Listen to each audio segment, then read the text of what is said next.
തന്റെ അച്ഛൻ മരിച്ചപ്പോൾ ധ്യാൻ ശ്രീനിവാസൻ കെട്ടിപ്പിടിച്ച് കരഞ്ഞത് എന്റെ വയറിൽ ചാരിയാണ്. അതായത് ഈ പോങ്ങന്റെ വയറിൽ ചാരിയാണ് ധ്യാൻ കരഞ്ഞത്.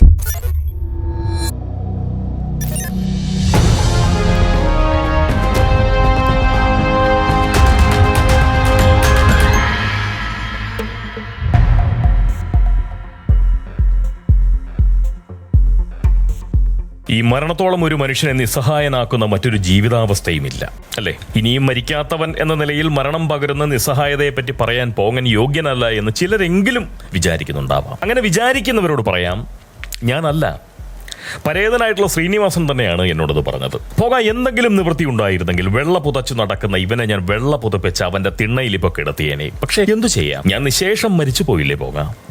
അനുഭവത്തിന്റെ വെളിച്ചത്തിൽ പറയുകയാണ് പോകാം, മരണം പോലെ മനുഷ്യനെ ഇത്രത്തോളം അല്ലെങ്കിൽ അത്രത്തോളം നിസ്സഹായനാക്കുന്ന മറ്റൊരു ജീവിതാവസ്ഥയുമില്ല.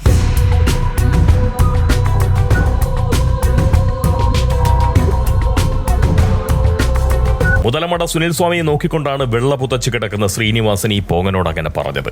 ആരാണ് സുനിൽ സ്വാമി അവിടെ എത്തിച്ചതെന്നോ എന്തിന്റെ പേരിലാണ് ശ്രീനിവാസന്റെ മരണാനന്തര ചടങ്ങുകൾക്ക് ബലാത്കാരമായി കാർമ്മികത്വം വഹിക്കാൻ അയാൾ തയ്യാറായതെന്നോ പോങ്ങൻ അറിയില്ല. പക്ഷെ ഒരു കാര്യം ഉറപ്പാണ്, ശ്രീനിവാസൻ മരിച്ചു എന്നതിന്റെ ധൈര്യമാണ് അയാളെ അവിടെ എത്തിച്ചത്. തന്റെ മരണത്തോളം ഒരുവനെ നിസ്സഹായനാക്കാൻ മറ്റൊന്നിനും സാധ്യമല്ല എന്ന് പറയുന്ന ബോധ്യമാണ് സുനിൽ സ്വാമിയെ അവിടെ വിലസാൻ വിട്ടത്.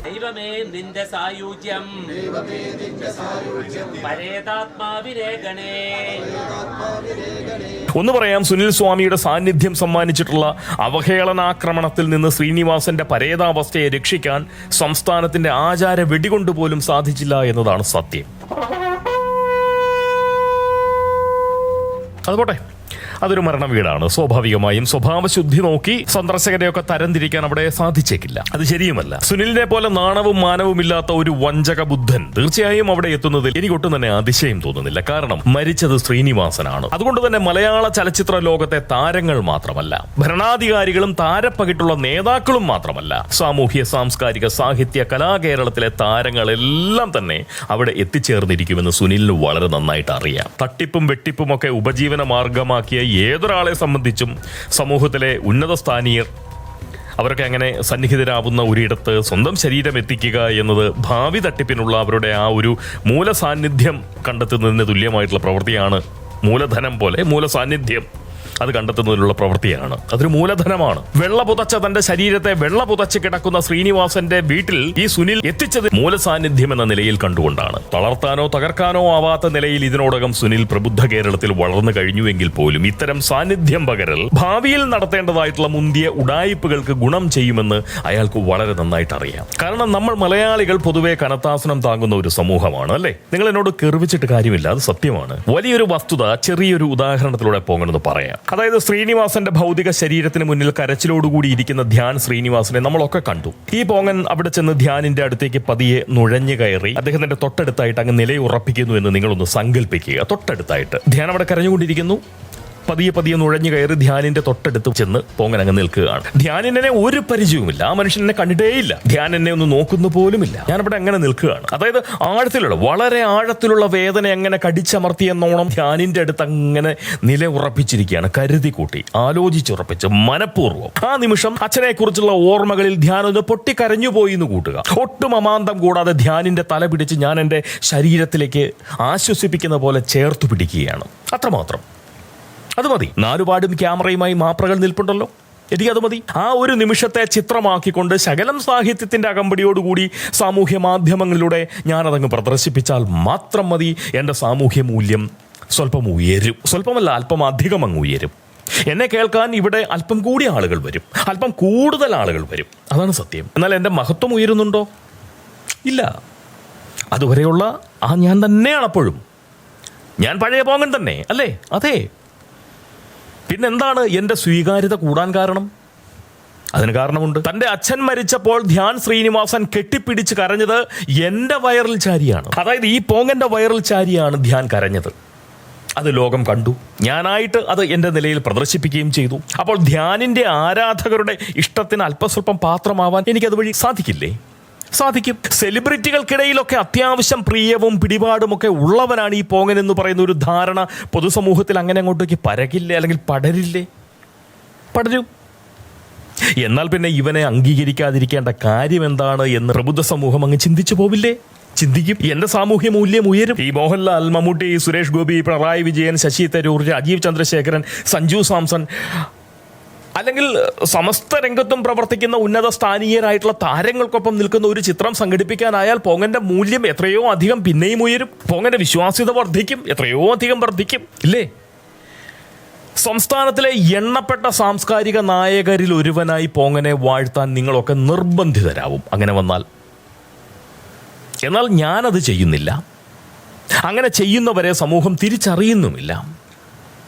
അതാണ് അപകടം. ചെറിയ കാര്യമാണെന്ന് നമുക്ക് തോന്നും, പക്ഷെ അതിനൊക്കെ വലിയ തരത്തിലുള്ള സാമൂഹ്യ ചലനങ്ങൾ സൃഷ്ടിക്കാൻ സാധിക്കും. കനത്താസനങ്ങൾ താങ്ങാനുള്ള മലയാളികളുടെ ആസക്തിയാണ് സുനിൽ സ്വാമിമാരെ ഇത്തരം മൂലസാന്നിധ്യ സമാഹരണത്തിന് പ്രേരിപ്പിക്കുന്നതെന്ന് പറയുന്ന ഒരു അഭിപ്രായം പോകാനുണ്ട്. ഉമ്മൻചാണ്ടിക്ക് സാന്നിധ്യം സമർപ്പിച്ച് വിശ്വാസ്യത നേടിയെടുത്ത സരിതയെ നമുക്കറിയാം, അല്ലെ? പിണറായി വിജയന് സാന്നിധ്യം പകർന്ന് സ്വീകാര്യത കരസ്ഥമാക്കിയ സ്വപ്നയെ നമുക്കറിയാം. സിനിമാ സെറ്റിൽ മൂലസാന്നിധ്യം സമർപ്പിച്ച് ദിലീപിനെ കെണിയിലാക്കിയ പൾസർ സുനിയെ നമുക്കറിയാം. ഇങ്ങനെ കുശാഗ്ര ബുദ്ധരുടെ മൂലസാന്നിധ്യം കൊണ്ട് വെട്ടിലായിട്ടുള്ള എത്രയോ സുപ്രസിദ്ധരെ നമുക്കറിയാം, അല്ലെ? ഈ ഉണ്ണികൃഷ്ണൻ പോറ്റിയുടെ സാന്നിധ്യം ഒന്നുകൊണ്ട് മാത്രം പിണറായി വിജയൻ വീണ്ടും അല്പമൊന്ന് കുഴഞ്ഞിട്ടുണ്ട്. ഇപ്പോൾ പിണറായി വിജയനും ഉണ്ണികൃഷ്ണൻ പോറ്റിക്കും ഇടയിൽ എന്തെങ്കിലും ഒരു അടുപ്പമുള്ളതായി അവരുടെ ശരീരഭാഷ പറയുന്നില്ല. എന്നാൽ പിണറായിക്കൊപ്പമുള്ള ആ ഒരു ദൃശ്യം ഉപയോഗിച്ച് വേണമെങ്കിൽ പോറ്റിയുടെ മാറ്റ് പുഷ്പം പോലെ സമൂഹമധ്യത്തിൽ പോറ്റിക്ക് ഉയർത്താവുന്നതല്ലേ ഉണ്ടായിരുന്നുള്ളൂ, അല്ലേ? എന്തായാലും ശ്രീനിവാസന്റെ വീട്ടിലെ സുനിൽ സ്വാമിയുടെ ആ സാന്നിധ്യം നമുക്ക് തൽക്കാലം മറന്നു കളയാം. അപ്പോൾ അങ്ങനെ നേരത്തെ പറഞ്ഞല്ലോ, അതൊരു മരണ വീടാണ്. സ്വഭാവശുദ്ധി നോക്കി സന്ദർശകരെ തരംതിരിച്ച് പ്രവേശിപ്പിക്കാൻ അത്തരമൊരു സാഹചര്യത്തിൽ എളുപ്പമല്ല, സാധ്യവുമല്ല, അത് ചെയ്യുന്നത് ശരിയുമല്ലല്ലോ, അല്ലേ? എന്നാൽ ഭരണാധികാരികളും മറ്റ് താരജീവികളും ഒക്കെ വളരെയേറെ ശ്രദ്ധ പുലർത്തണം എന്ന് പറയുന്ന ഒരു വിചാരം നിങ്ങളുടെ ഉള്ളിലേക്ക് പകർന്നു തരേണ്ട ഒരു സംഭവമാണ് സുനിൽ സ്വാമിയുടെ അവിടുത്തെ ആ മൂലസാന്നിധ്യം. ഇത്രയും പറയാൻ കൃത്യമായി വേറൊരു കാരണം കൂടിയുണ്ട് കേട്ടോ. തിരുവനന്തപുരം നഗരസഭ ഇന്ന് ദേശീയ ശ്രദ്ധയിലേക്ക് എത്തുകയാണ്. കാരണം ഈ തദ്ദേശ ഭരണ തെരഞ്ഞെടുപ്പിനെ രാജ്യശ്രദ്ധയിലേക്ക് കൊണ്ടുവന്നത് തന്നെ തലസ്ഥാന നഗരം BJP അധികാരം പിടിച്ചു എന്നുള്ളതാണ് ചെറിയ കാര്യമല്ല. നമ്മുടെ സംസ്ഥാനത്തിന്റെ തലസ്ഥാന നഗരിയുടെ ഭരണ പ്രവർത്തനങ്ങൾ ഏറ്റെടുത്ത് നടത്തുന്ന സത്യപ്രതിജ്ഞാ ചടങ്ങിൽ തട്ടിപ്പും വെട്ടിപ്പും ഒക്കെ ശീലമാക്കിയ ആരെങ്കിലുമൊക്കെ ഉന്നത സ്ഥാനീയരുടെ വേണ്ടപ്പെട്ടവരാണ് എന്ന് പറയുന്ന ഭാവിക്കലോടുകൂടി അവിടെ മൂലസാന്നിധ്യം പകർന്നിരുന്നോ എന്ന് കാര്യമായി ഒന്ന് പരിശോധിക്കുന്നത് വളരെ നന്നായിരിക്കും. BJPയുടെ വളർച്ചയ്ക്കായി പൊതു ഇടത്തിലോ അതല്ലെങ്കിൽ സൈബർ ഇടത്തിലോ ഒക്കെ പ്രകടനം നടത്തിയവരിലോ അതല്ലെങ്കിൽ ആത്മഹത്യ ചെയ്ത നേതാവിന്റെ വീട്ടിൽ വായ്ക്കരി ഇടുന്നവരുടെ ഒപ്പമോ അതുമല്ല എങ്കിൽ അവിടുത്തെ സന്ദർശകരിലോ ഒന്നും തന്നെ കാണാത്ത ചില മുഖങ്ങൾ വളരെ വേണ്ടപ്പെട്ടവരുടെ കൂട്ടത്തിൽ ആ ചടങ്ങിനിടയിൽ കണ്ടു. വളരെ സൂക്ഷിക്കണം. അത്തരക്കാരെ അകറ്റി നിർത്തി തിരിച്ചറിഞ്ഞ് അകറ്റി നിർത്താനുള്ള ബുദ്ധി തീർച്ചയായും നിങ്ങൾ കാണിക്കണമെന്ന് പറയുന്ന ഒരു എളിയ അഭ്യർത്ഥന പോകുന്നുണ്ട്. അല്ലെങ്കിൽ തിരുവനന്തപുരം മേയറിന്റെയും BJP സംസ്ഥാന അധ്യക്ഷന്റെയും അതുപോലെ തന്നെ തൃശൂർ MP ആയിട്ടുള്ള നമ്മുടെ സുരേഷ് ഗോപിയുടെയും ഒക്കെ അടുത്ത ആളാണെന്ന പ്രതീതി സൃഷ്ടിച്ചുകൊണ്ട് അത്തരക്കാർ തട്ടിപ്പ് തുടങ്ങും. പേരുദോഷം മാത്രമാവും നിങ്ങൾക്കൊക്കെ മിച്ചമുണ്ടാവുക. ഈ കനത്താസനം താങ്ങുന്ന സ്വഭാവം മലയാളികൾ നിർത്തുന്ന കാലം വരെ ഏത് രംഗത്തും വാഴുന്ന താരജീവികൾ കണ്ടമാനം അളവിൽ സൂക്ഷിക്കണം, ഇല്ലെങ്കിൽ പെട്ടുപോകും നിങ്ങൾ. പോകാൻ വളരെ ആത്മാർത്ഥതയോടുകൂടി ഒന്ന് പറഞ്ഞു എന്ന് മാത്രം. നിങ്ങളെയൊക്കെ ഏത് നിലയിൽ വീഴ്ത്താൻ പറ്റുമെന്ന് പറയുന്ന ആലോചനയോടുകൂടി ചുറ്റും ആളുകളുണ്ട്. സംസ്ഥാനത്തിന്റെ തലസ്ഥാന നഗരിയുടെ ഭരണം കിട്ടുക എന്ന് പറയുന്നത് ചെറിയൊരു കാര്യമല്ല. അതുകൊണ്ട് തന്നെ അങ്ങേയറ്റം വികസനത്തിൽ അധിഷ്ഠിതമായിട്ടുള്ള പ്രകടന പ്രവർത്തനങ്ങളൊക്കെ നടത്തുകയാണ് എന്നുണ്ടെങ്കിൽ തീർച്ചയായിട്ടും അത് കേരളത്തിൽ BJPയുടെ വളർച്ചയ്ക്ക് വലിയ ഗുണം ചെയ്യും.